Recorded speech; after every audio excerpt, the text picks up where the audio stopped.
Very good. I call Reno Chirikatni. Tanakwe. Thank you, Mr. Speaker.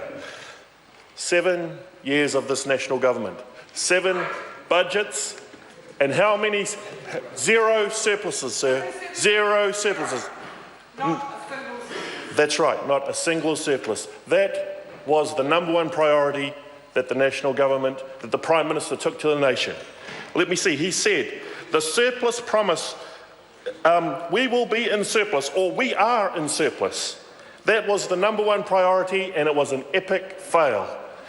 This government has missed the mark not once, not twice, but 7 successive budgets in a row. Contrast that to the last Labor government. We managed the economy responsibly, and we had 9 years of surpluses. And with those surpluses, we were able to pay down debt, put money away for a rainy day. We handed a wonderful set of books to this incoming government, and what have they done? 7 years of no surpluses. But it gets worse, sir, because next year we're looking at more of the same. We're seeing a $7 billion hole in the returns from our dairy sector through the slump in commodity prices. And so these are real challenges that our country faces. But what leadership is this government showing? No leadership at all. They haven't been able to deliver on their #1 priority, the #1 priority for their budget. And so, sir, this is symptomatic of this government, broken promises, underperforming, not delivering on any of their undertakings, and it was demonstrated best by the laconic minister from the Horowhenua, who said in his rural drawl about what good news there is in the budget for the primary sector. And we heard a lot about agriculture, animal welfare, ultra-fast broadband and the like. But what was in there for my #1 concern being, what was in there for the fishing industry? Nothing. Yet again, the minister says has abandoned. He's abandoned the fishing industry, the #7 export industry in our country. He's abandoned that industry. He's forgotten about it. Absolutely forgotten. And yet again, it was demonstrated by his speech. Oh, all about dairy. Hey, and look, we do support strengthened biosecurity. We do support increased. The levy was already paid for through our general taxes. It didn't need to shift to a user pays charge. And there was nothing in there for the tourism industry, Mr. Guy. There was nothing in there for the tourism industry. And so, returning to the failed promises from the minister, yet again, there was nothing in this budget for the fishing industry. And all we hear about is what's happening in rural New Zealand. Well, there is a fishing industry in this country. There is a fishing industry from the length and breadth of this country, and there is nothing in there. Because budgets are big documents, sir, and there's a lot of spending that comes in and out. Money comes in and money goes out. But what has been put in that budget for the fishing industry, fisheries policy? Nothing. No change whatsoever. Operational management, no change whatsoever. And so the once great fishing industry, which was supported by this Labor government, has now been buried and forgotten within MPI. It's been buried and forgotten, sir, because there are many areas where this minister has been negligent, absolutely negligent in terms of his obligations under the Fisheries Act and to the fishing industry. And I would say, sir, there's just to point out a few areas. Research and management plans, better spending in terms of the science that the industry contributes to. Projects such as the Better Information, Better Value, and that was a 6-year project that was worked in conjunction with the industry and MPI Fisheries. They worked on it for around 6 years on the difficult issue around discarding of fish. And in many instances, sir, that happens largely because the total allowable catch settings are wrong and they need to be adjusted. But for 6 years, the industry worked with MPI Fisheries on a project to come up with some solutions to that very difficult issue. And what has MPI Fisheries done? Abandon it.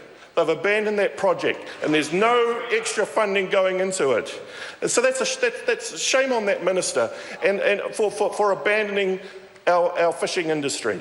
There are other areas around the penalty regimes. The penalty regimes in the Fishing Act are 30 years old. The deterrence and the high penalty rates were set 30 years ago, but technology has moved on. The vessel monitoring and other activities that have been implemented by the industry have moved on, and yet the penalty regimes are in place and they're hugely punitive on commercial operators. Has MPI Fisheries addressed that issue? No, and there's no additional funding being going into that, into the policy area under this budget. Again, abandoned by this minister. And so, sir, I could go on, but the bottom line is that this is an ineffectual minister. He's abandoned the fishing industry. His view of the primary sector is that it's all about cows, it's all about animal welfare, it's all about the rural sector. He doesn't care about the fishing industry, the fact that it generates over $1.5 billion in export dollars for our country, the fact that it employs nearly 10,000 people up and down the length and breadth of our country. He doesn't care about that because, yet again, he has stood on his feet and hasn't made any reference to the benefits that he is delivering for the fishing industry. And I think I know why now, sir. He doesn't actually know anything about fishing. He doesn't know anything about fishing at all. If he knew, then he would have actually articulated and presented something in his speech about what he's doing to assist the fishing industry. I am talking about the failure, your failure, this minister's failure to support the New Zealand fishing industry, and they have been abandoned. And I hear them. They are talking to me very loud and clearly. They are very, very upset. And yet again, this seventh budget from this government, which has failed to deliver a surplus, has failed yet again the New Zealand fishing industry. And that is a shame. That is a shame on that minister, especially, and a shame on this government. But sir, just returning to the broken promises,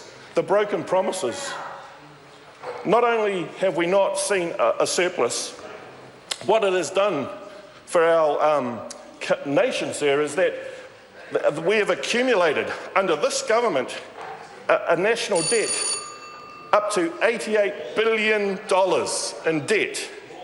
Now, let the people of New Zealand hear that again. $88 billion in debt this national government has racked up during their 7 years in office.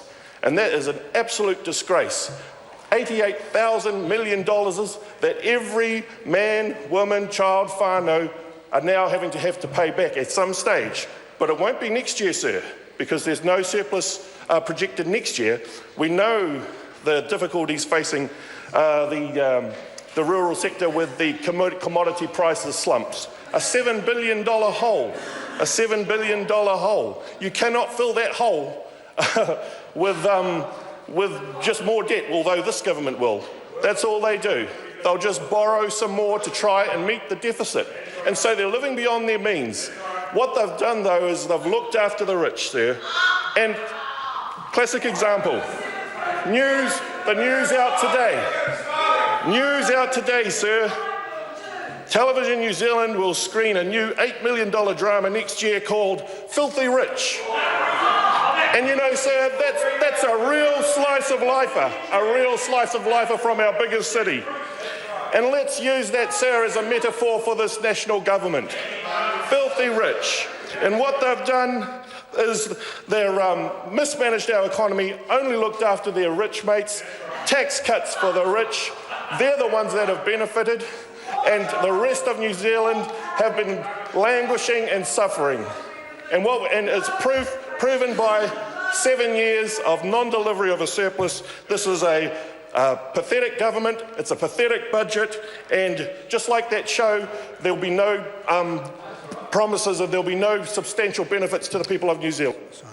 The Honourable Dr. Jonathan Mr. Coleman. Speaker, well, I'm really hurt by that speech. That was very, very nasty by